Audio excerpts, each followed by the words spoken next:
नमस्कार. मेगाज किचनमध्ये आज आपण कंडेन्स मिल्क घरच्या घरी कसं बनवायचं ते पाहणार आहोत.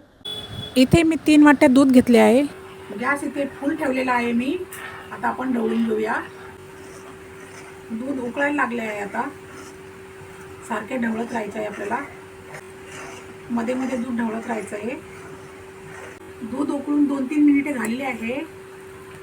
आता आपण त्यामध्ये पाऊण वाटी इतकी साखर टाकून घेऊ. 3 वाटी दुधासाठी पाऊण वाटी इतकी साखर टाकायची आहे आपल्याला.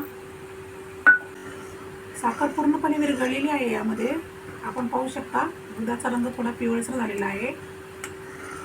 याप्रमाणे आपल्याला सतत ढवळत राहायचे आहे जोपर्यंत दूध घट्टसर होत नाही तोपर्यंत. आपण हे कंडेन्स मिल्क तयार करून घेत आहे. 9-10 मिनिटे झालेली आहे.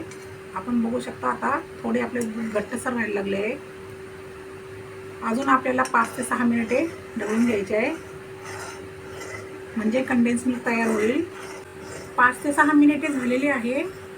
आपण पाहू शकता दूध आणि साखरेचे हे मिश्रण आता एकदम फेसाळल्यासारखे दिसते. इथे मी आता गॅस बंद केलेला आहे.